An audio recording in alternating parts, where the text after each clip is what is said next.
कक्षा 10वीं गणित का अध्याय 4 द्विघात समीकरण के मोस्ट इंपोर्टेंट टॉपिक पढ़ाने वाला हूं मैं। कक्षा 10वीं गणित का अध्याय 4, कक्षा 10वीं की गणित का अध्याय 4 का मोस्ट इंपोर्टेंट टॉपिक पेपर में बिल्कुल आएगा, पूरी फुल गारंटी है मेरे भाई। देखिए यहां पर पेपर में आएगा पेज नंबर 92, पेज नंबर 92 की यहां पर बात हो रही है। पेज नंबर कितना? Page number 92। ये याद रखना। देखो देखो द्विघात समीकरण, यहां से सूत्र याद कर लो बिल्कुल, है ना। द्विघात समीकरण ax की घात 2 धन bx धन c बराबर 0 के मूल ऋण b धन ऋण करनी में b का वर्ग माइनस 4ac बटे 2a होता है। क्लियर? और ये जो सूत्र है, इस सूत्र को हम द्विघात सूत्र बोलते हैं। क्या बोलते हैं इसको? हम द्विघात सूत्र कहते हैं। इस सूत्र को द्विघात सूत्र कहा जाता है। क्या कहा जाता है? द्विघात सूत्र कहा जाता है। ये सूत्र है ऋण समीकरण ax की घात 2 धन bx धन c बराबर 0 के मूल क्या होते हैं? ऋण b धन ऋण करनी में b का वर्ग माइनस 4ac बटे 2a होता है। मतलब कि इसके माध्यम से आप x का मान निकाल सकते हो, x का मान आप निकाल सकते हो। और ये सूत्र जो लिखा है यहाँ पर, x बराबर ऋण b धन ऋण करनी में b का वर्ग माइनस 4ac बटे 2a, इसको हम द्विघात सूत्र बोलते हैं। क्या बोलते हैं इसको? हम द्विघात सूत्र बोलते हैं। याद कर लो, द्विघात सूत्र से इसको हल करना सीखो, है ना। अब देखिए इसी के बेस पर यहाँ पर एक सवाल बता रहा हूं मैं आपको। यहाँ पर देखो, देखिए सवाल क्या बोल रहा है? एग्जाम्पल नंबर 11, पेज नंबर कितना है? पेज नंबर 93 पर एग्जाम्पल नंबर 11 क्या बोल रहा है? दो ऐसे क्रमागत विषम धनात्मक पूर्णांक ज्ञात करो जिनके वर्गों का योग 290 है। दो ऐसे क्रमागत का मतलब होता है एक के बाद एक आने वाली संख्या को हम क्रमागत संख्या बोलते हैं। धनात्मक पूर्णांक ज्ञात करो जिनके वर्गों का योग 290 है। तो देखो दो क्रमागत पूर्णांक है। अगर हमने माना पहली संख्या अगर 1 है, हमने क्या माना? एग्जाम्पल के लिए हम ये मान ले कि माना पहली संख्या 1 है, तो अगली संख्या कितनी हो जाएगी? यहाँ पर 2 हो जाएगी। मैंने बोला पहली संख्या यहाँ पर x है, तो अगली संख्या यहाँ पर हो जाएगी x से 1 ज्यादा हो जाएगी। क्लियर? तो माना छोटा धनात्मक पूर्णांक x है और बड़ा धनात्मक पूर्णांक x प्लस 1 है। क्या मान लेंगे? माना छोटा धनात्मक पूर्णांक x है और बड़ा धनात्मक पूर्णांक x प्लस 1 यहाँ पर हमारा है। तो देखो माना दो क्रमागत विषम धनात्मक पूर्णांक में छोटा x है। विषम की बात हो रही है, विषम। तो देखो भैया पहली विषम संख्या अगर यहाँ पर हमने 5 ले लिए, तो अगली विषम संख्या क्या होती है? यहाँ पर 7 होती है। मतलब यदि हमने पहली 5 ले लिए तो अगली क्या होगी? 5 में 2 जोड़ेंगे तो 5 और 2 7 होगा। उसी बाद यदि हमने पहली संख्या दी, हमने मान चलो कि यहाँ पर x ले लिए, कितने ले लिए? x ले लिए। यदि हमने पहली संख्या यहाँ पर x ले लिए, तो अगली संख्या यहाँ पर x धन 2 होगी। क्या होगी? x धन 2 होगी। क्लियर?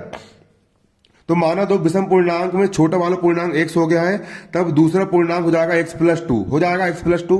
ये हो गया। अब जिनके वर्गों का योग 290 है, वर्गों का योग मतलब पहली संख्या x का वर्ग, पहली संख्या हो गई x और दूसरी संख्या हो गई x प्लस 2, इनके वर्ग मतलब पहली संख्या x का वर्ग और दूसरी संख्या x प्लस 2 का वर्ग, जिनके वर्गों का योग का मतलब होता है जोड़ना। छोटा पूर्णांक हो गया यहाँ पर तुम्हारा x और बड़ा पूर्णांक यहाँ पर तुम्हारा क्या हो जाएगा? x प्लस 2 हो जाएगा। क्लियर?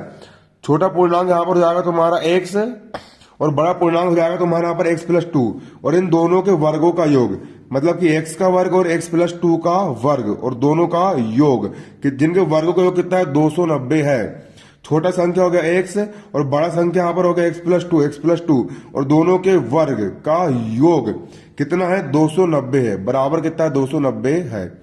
x की घात 2 का x की घात 2। अब a धन b की होल घात 2, x धन 2 की होल घात 2। तो एक सूत्र होता है a धन b की होल घात 2 बराबर होता है a की घात 2 धन b की घात 2। a की घात 2 मतलब x की घात 2 और यहाँ पर b की घात 2 मतलब 2, a की घात 2 मतलब x की घात 2 और 2 की घात 2, b की घात 2 मतलब 2 की घात 2 मतलब 2 की घात 2, 2 दूनी हो गया 4 धन 2 इंटू a इंटू b। तो 2 इंटू a इंटू b, तो 2 गुणित 2 हो जाएगा यहाँ पर 4x का हो जाएगा x। क्लियर? सूत्र से यहाँ पर खुल गया। बराबर आ 290 का 290, एक x की घात 2 एक x की घात 2, यहाँ पर 2x की घात 2 जाएगा धन 4x का। मैं आपका रिवीजन करवा रहा हूँ इसलिए बहुत तेजी के साथ पढ़ा रहा हूँ, है ना। इसलिए पूरा बारीकी से बताऊंगा तो समझ ज्यादा लग जाएगा, इसलिए थोड़ा शॉर्टकट में बता रहा हूँ, आप लोग बारीकी से समझ लीजिए, है ना। धन का हो गया धन 4x को जाएगा 4x। अब बराबर किस तरफ 290 धन का इस तरफ आएगा तो 290 ऋण का हो जाएगा, और 290 में 4 गए 286 बचेगा, बराबर जीरो का हो गया जीरो। अब यहाँ पर 2 है, यहाँ पर 4 और यहाँ पर 286 है, तो सबके पास से हमने यहाँ से 2 कॉमन निकाल लेंगे, यहाँ से 2 बाहर निकल के सिर्फ x की घात 2 बचा, 4 में से 2 बाहर निकल गए 2 दूनी 4 बचा, फिर 286 में से 2 बाहर निकल गए तो 286 में 2 का भाग देना है, 2 एक कम 2, 2 चौक 8, 2 3 6, बराबर जीरो का जीरो बचा। ये आगे हमारा यहाँ पर द्विघात समीकरण, क्या आ गया द्विघात समीकरण। अब इसको हमको हल करना है, इस द्विघात समीकरण को हमको क्या करना है, हल करना है इसको हमको हल। तो इस समीकरण को हम जो हल करेंगे ना, अब हल करने का तरीका जानो, किस हल करना है इसको। समीकरण यहां पर तुम्हारा क्या दिया है,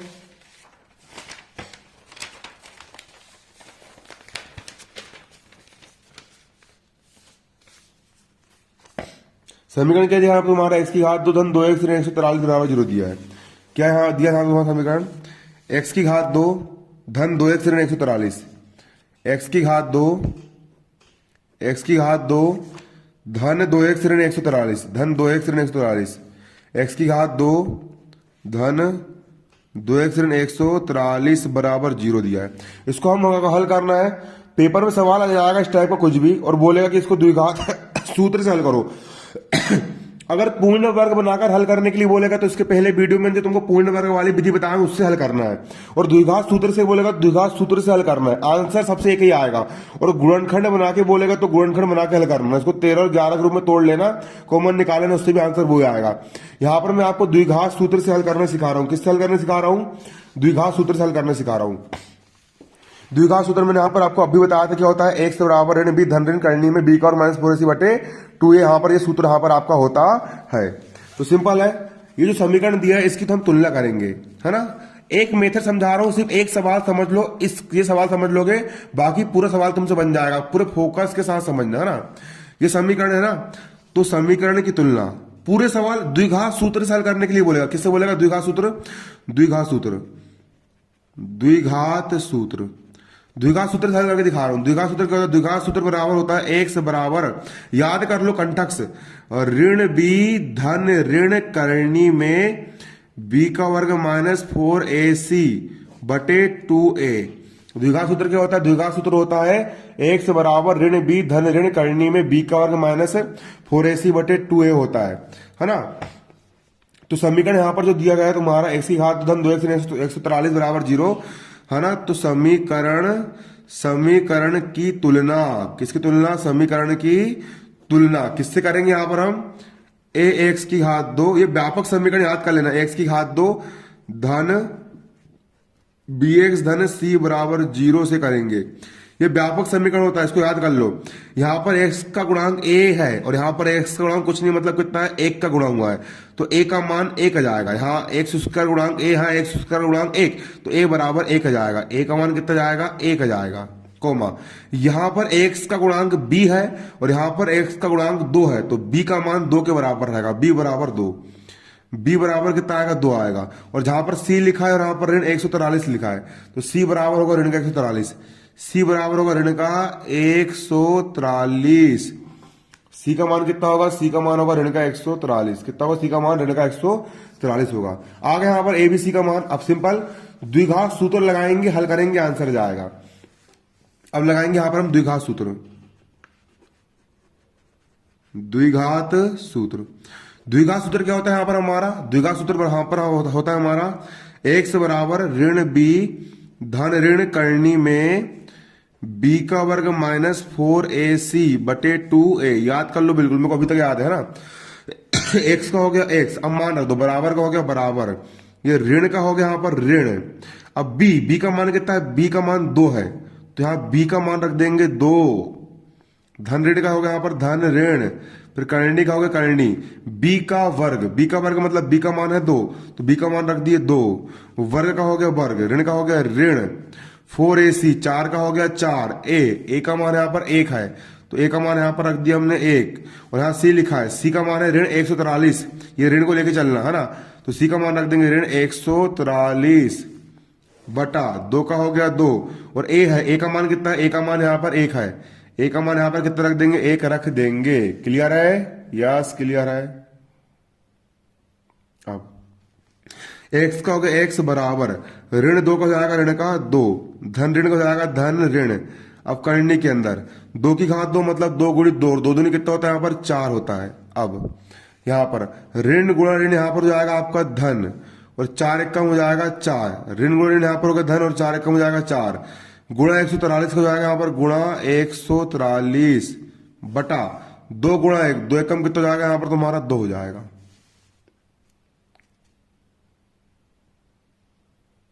अब इसके बाद x का हो जाएगा यहाँ पर x बराबर ऋण 2 का होगा ऋण का 2, धन ऋण का हो जाएगा यहाँ पर धन ऋण। अब करनी के अंदर 4 का हो गया 4, धन का हो गया धन, 143 में 4 का गुणा करना है, 4 3 12 का 2 हासिल का 1, 4 4 16 और 1 17 का 7 हासिल का 1, 4 कम 4 होगा 5, 572 होगा कितना जाएगा यहाँ पर 572 बटा 2 का हो गया यहाँ पर 2। अब x का हो जाएगा यहाँ पर x, हर सवाल में यही करना है, ऋण 2 का होगा ऋण का 2, धन ऋण का हो जाएगा धन ऋण। करनी में 572 में 4 जोड़ना है तो 572 और 4 हो जाएगा यहाँ पर 576 बटे में 2 का हो गया 2। अब इसके बाद x का हो गया x बराबर ऋण 2 का होगा ऋण का 2, धन ऋण का हो जाएगा धन ऋण। 576 को हम क्या लिख सकते हैं 576 को हम लिख सकते हैं यहाँ पर 24 का वर्ग, 24 का वर्ग। यदि आप 24 का वर्ग करोगे 24 में यदि आप 24 का मल्टीप्लाई करोगे तो 576 आएगा, 24 में 24 का मल्टीप्लाई करोगे तो 24 24 में हो जाएगा 576 बटा का हो गया बटा और 2 का हो जाएगा 2, x का हो गया x बराबर ऋण 2 का यहाँ पर हो जाएगा तुम्हारा ऋण 2, धन ऋण का हो जाएगा धन ऋण, वर्ग से करनी कट गई कितना बचेगा यहाँ पर तुम्हारा 24 बचेगा और बटे में यहाँ पर कितना तुम्हारा 2 है। एक बार धन चिन्ह ले लो और एक बार ऋण चिन्ह ले लो, आंसर जाएगा। धन चिन्ह ले लो, धन चिन्ह लेने पर x का हो गया x बराबर ऋण 2 का होगा ऋण 2, यहाँ पर धन और ऋण में से हमने यहाँ पर ले ली धन, 24 का हो गया 24 और बटे में 2 का हो गया 2, x का हो गया x बराबर 24 में से 2 का यहाँ पर कितना बचा तुम्हारा 22 बटे में 2 का 2, काट दो, 2 एक कम 2, 2 एक कम 2, 2 एक कम 2 कितना हो गया तुम्हारा 11, x का मान होगा 11, यहाँ पर होगा तुम्हारा x बराबर 11 हो गया पहला आंसर। अब एक बार हम ले लेंगे धन चिन्ह ले लिया, लेंगे ऋण चिन्ह लेने पर, यहाँ लिखेंगे हम क्या ऋण चिन्ह लेने पर, ऋण चिन्ह लेने पर क्या लेने पर ऋण चिन्ह लेने पर ऋण लेंगे, x का हो गया x बराबर ऋण 2 का हो गया ऋण का 2, 24 यहाँ पर धन और ऋण दोनों तो यहाँ पर ऋण लेंगे तो ऋण ले लिए, यहाँ पर ऋण ले लिए, 24 का हो गया यहाँ पर 24 बटे का हो गया बटे 2 का हो गया 2, x का हो गया x बराबर 24 ऋण का 2 ऋण का 24 और 2 यहाँ पर ऋण का 26 बटे में 2 का 2, x का हो गया x बराबर ऋण का हो गया ऋण 26 में 2 का भाग देंगे कितना आएगा यहाँ पर 13 आएगा, यह होगा तुम्हारा आंसर। क्लियर। तो ऋण वाली संख्या नहीं ली जाती, क्या लेंगे यहाँ पर हम धन लेंगे। x का मान आ गया 11, आगे x का मान 11, x का मान कितना आ गया यहाँ पे देखो, x का मान कितना आ गया, x का मान यहाँ पर आ गया 11, बुक वाले ने बेइज्जती कर रहा है लेकिन हल्का शॉर्टकट कर दी उसने, x का मान 11 आ गया है, हमने माने विषम छोटा पूर्णांक x है तो धन वाले लेंगे ना, है ना क्योंकि धनात्मक बोला है, x धनात्मक विषम पूर्णांक है ना। अतः पहली संख्या होगी तुम्हारी यहाँ पर 11 है ना, तो पहली होगी तुम्हारी 11, पहली की होगी तुम्हारी 11, x का मान होगा 11 और दूसरा है तुम्हारा यहाँ पर x धन 2 मतलब 11 धन 2 और 11 2 कितना होता है 13, 11 और 2 जाएगा यहाँ पर तुम्हारा 13, तो पहला जाएगा तुम्हारा 11 और दूसरा जाएगा 13, ये होगा तुम्हारे यहाँ पर आंसर। क्लियर। अब अगला सवाल समझा रहा हूँ तुम लोग को, यहाँ पर थोड़ा बुक में समझाऊंगा, तुम लोग को मैंने मेथड बता चुका हूँ, वो मेथड की प्रैक्टिस कर लो, हर सवाल उसी मेथड का रहेगा तुम्हारा। अगला सवाल देखो ना, रिविजन करवा रहा हूँ बच्चों, पूरा नहीं करवा रहा हूँ ना। देखो एग्जाम्पल 12 यहाँ पर एग्जाम्पल 12 यहाँ पर ये बोल रहा है एक ऐसे आयताकार पार्क को बनाना है, हमको क्या बनाना है, हमको एक आयताकार पार्क बनाना है जिसकी चौड़ाई इसकी लंबाई से 3 कम हो। हमको एक ऐसा आयताकार पार्क बनाना है जिस पार्क की चौड़ाई इसकी लंबाई से 3 कम हो, है ना। इसका क्षेत्रफल पहले से निर्मित समद्विबाहु त्रिभुजाकार पार्क जिसका आधार आयताकार पार्क की चौड़ाई के बराबर और ऊंचाई 12 मीटर है से 4 वर्ग मीटर अधिक हो, तो इस आयताकार पार्क की लंबाई चौड़ाई ज्ञात करो। क्लियर। एक ऐसे आयताकार पार्क को बनाना है जिसकी चौड़ाई इसकी लंबाई से 3 कम हो। हमको एक ऐसा आयताकार पार्क, यह है आयताकार पार्क, हमको एक ऐसा आयताकार पार्क बनाना है, हमको एक ऐसा आयताकार पार्क बनाना है, हमको एक ऐसा आयताकार पार्क बनाना है, हमको एक ऐसा आयताकार पार्क बनाना है हमको एक ऐसा आयताकार पार्क बनाना है जिसकी चौड़ाई इसकी लंबाई से 3 कम हो। जिसकी चौड़ाई ये होती चौड़ाई, जिसकी चौड़ाई यहां से लेकर यहां तक की दूरी, जिसकी चौड़ाई इसकी लंबाई से 3 कम हो। जिसकी चौड़ाई ये होती चौड़ाई, जिसकी चौड़ाई इसकी लंबाई से 3 कम हो। तो हमने लंबाई को मान लिए x धन 3। हमने लंबाई कितनी मान ली? हमने लंबाई को मान ली x धन 3। तो इससे अगर हम 3 कम करेंगे, x धन 3 में से यदि हम 3 कम करेंगे, मतलब कि 3 घटाएंगे, 3 माइनस करेंगे, तो 3 से 3 कट जाएगा और सिर्फ कितना बचेगा? x बचेगा। जिसकी चौड़ाई इसकी लंबाई से 3 कम हो, इसलिए हमने इसकी लंबाई मान ली x धन 3। हमने लंबाई कितनी मान ली है? हमने लंबाई यहां पर मान ली x धन 3। x धन 3 हमने यहां पर क्या मान लिए? लंबाई मान लिए। तो चौड़ाई कितनी हो जाएगी? चौड़ाई जो है वो लंबाई से 3 कम है। लंबाई हो गई x धन 3, इससे 3 कम है, 3 कम है। 3 से 3 काट के चौड़ाई कितनी बचेगी? यहां पर x बचेगी। इसलिए लंबाई बराबर मान ली x धन 3 और चौड़ाई हो जाएगी तुम्हारी यहां पर x। क्लियर? जिसकी चौड़ाई इसकी लंबाई से 3 कम है। जो हो गया। देखो, माना कि आयताकार पार्क की चौड़ाई कितनी है? 1 मीटर है। क्या मान लेंगे? माना आयताकार पार्क की चौड़ाई 1 मीटर है। कितनी है? 1 मीटर है।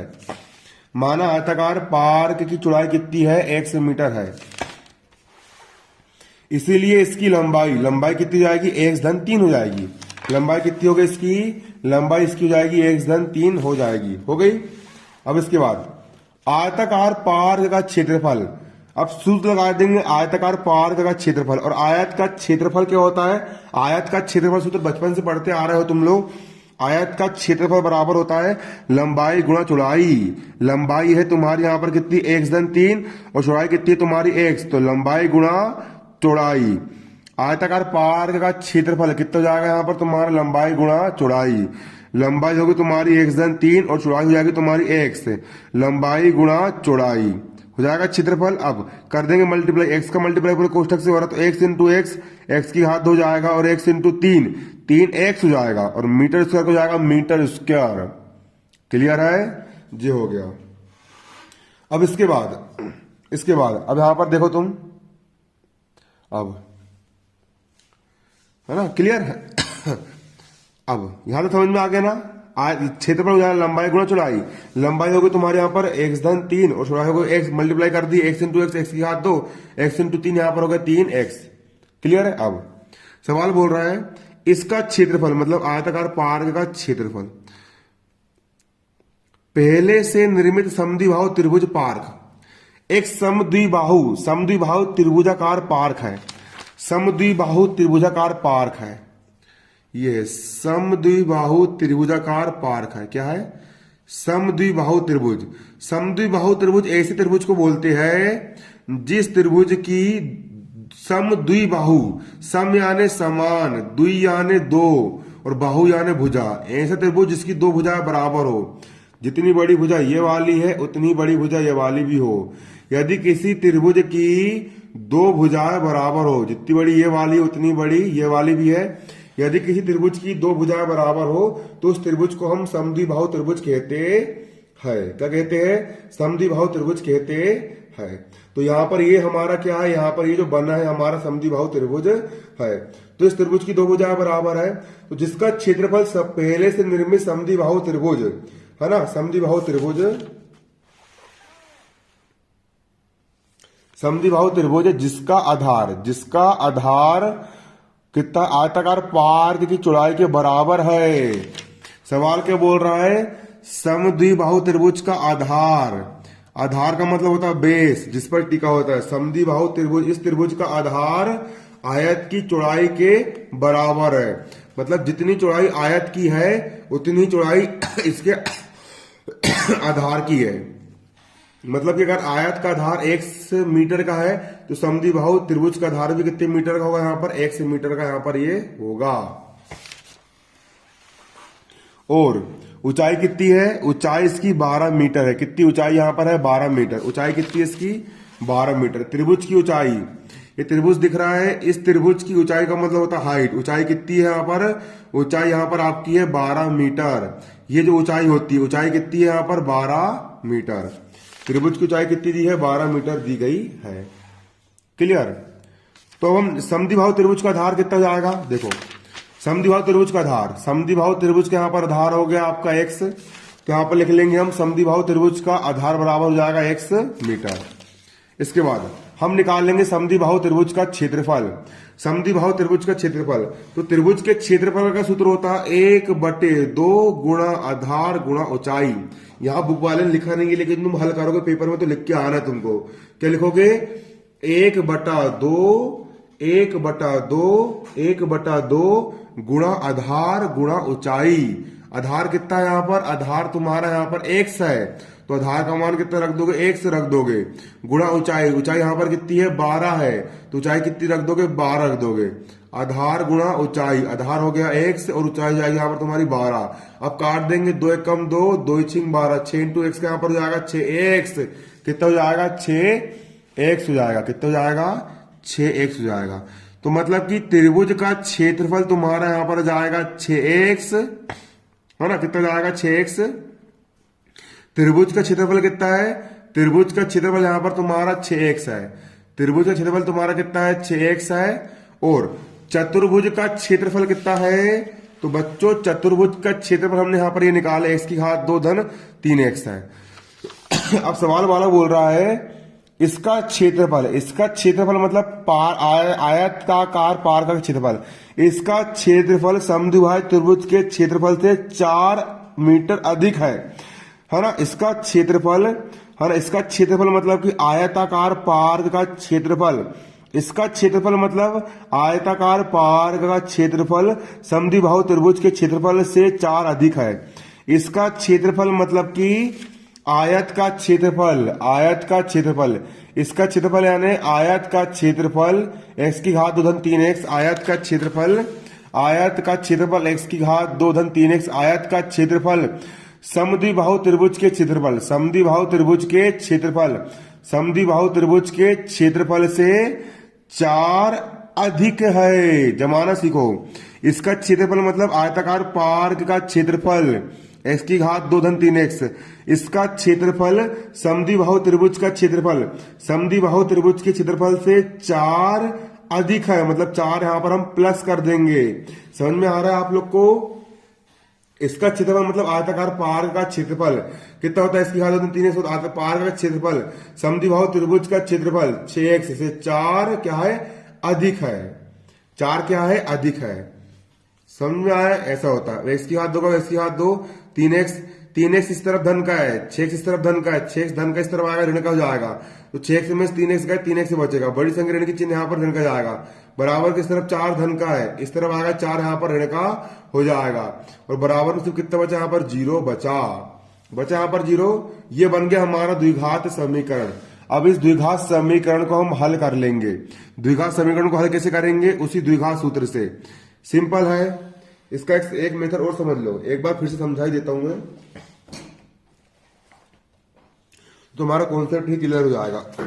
सवाल देखो, पेपर में सिर्फ इतना लिखा रहेगा, पेपर में पेपर कुछ भी जाए, x⁻2 ऋण 3x ऋण 4 को द्विघात समीकरण से हल करो।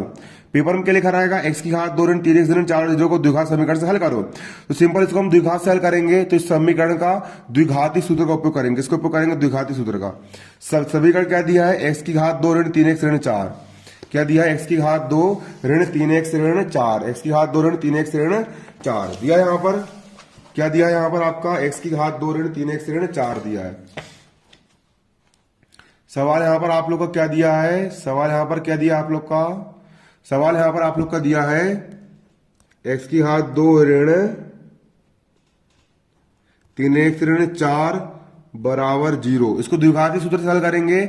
सिंपल है, इसकी हम तुलना कर लेंगे की तुलना। इसमें हल्का सा चेंजेस रहेगा, है ना, क्योंकि यहां पर b का मान ऋणात्मक ऑलरेडी दिया है। इसको समझ लो अच्छे से ना, की तुलना। इसकी हम तुलना किससे कर लेंगे, की तुलना किससे करेंगे, इसकी तुलना करेंगे हम एक्स की घात 2 धन बी एक्स धन सी बराबर 0 से करेंगे। ये होता हमारा द्विघात सूत्र।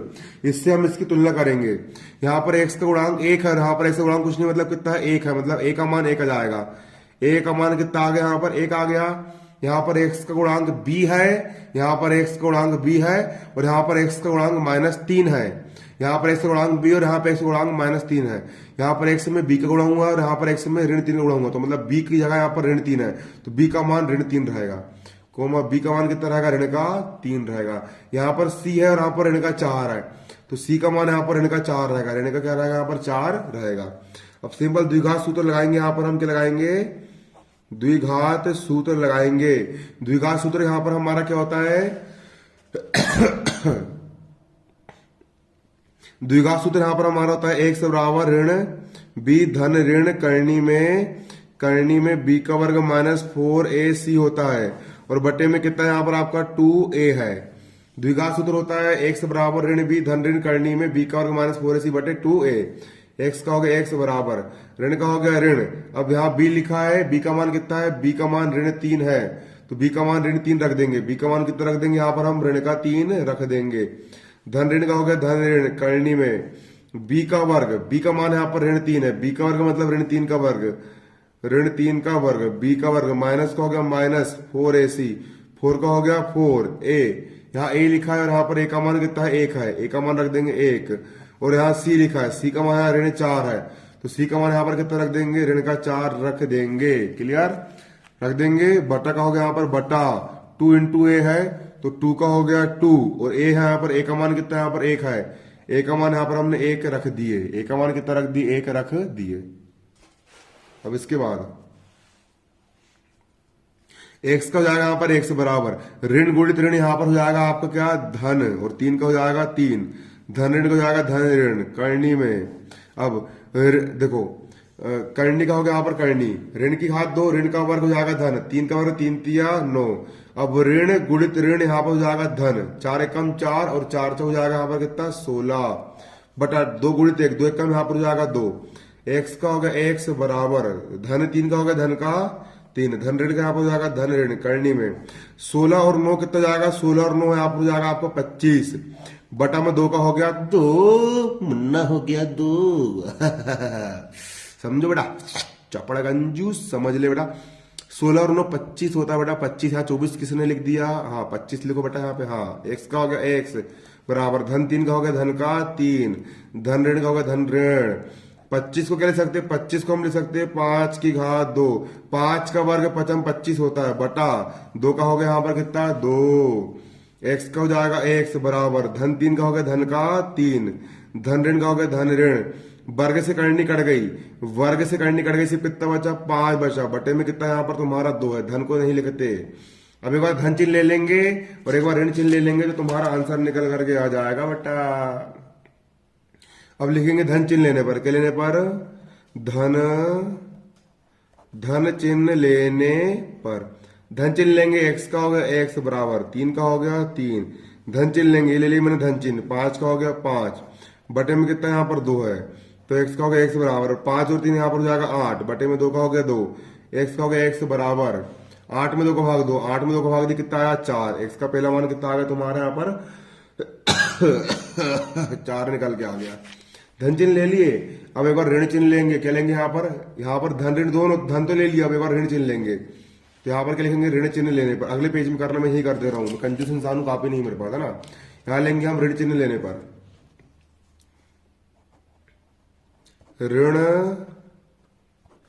चिन्ह लेने पर ऋण चिन्ह लेंगे यहाँ पर, तो क्या हो जाएगा x बराबर 3 ऋण 5 बटे 2, यहाँ हो जाएगा x बराबर 3 ऋण 5 बटे 2, यहाँ पर हो जाएगा x बराबर 3 ऋण 5 बटे 2, x का हो गया x बराबर 5 में 3 का 2 बचा, बड़ी संख्या ऋण की चिन्ह जाएगा ऋण का, बटे में 2 का हो गया 2, x बराबर ऋण का हो गया ऋण, 2 में 2 का भाग दी 1 बार गया, ये ऋणात्मक संख्या आ गई। क्लियर, क्या आ गया यहाँ पर, ऋणात्मक संख्या आ गई। ऋण वाले को कभी नहीं लेंगे, हमेशा धन वाले को ही लिया जाता है, तो x का मान कितना लेंगे हम 4 लेंगे, और x क्या है, x का मान कितना आ गया 4 आ गया। चल रे, x का मान कितना आ गया यहाँ पर तुम्हारा, x का मान यहाँ पर 4 आ गया, धन वाले लेंगे, इसीलिए पार्क की चौड़ाई कितनी जाएगी x बराबर 4 मीटर होगी, इसलिए पास की चौड़ाई x बराबर 4 मीटर। चौड़ाई कितनी हो जाएगी? 4 मीटर हो जाएगी। जब चौड़ाई x का मान 4 मीटर तो लंबाई कितनी हो जाएगी? लंबाई यहाँ पर तुम्हारी x धन 3 है, तो x का मान यहाँ पर जब तुम 4 रखो तो 4 और 3 कितना जाएगा? 7 मीटर। तो लंबाई यहाँ पर हो जाएगी तुम्हारी 7 मीटर। धन्यवाद, जय हिंद, जय भारत।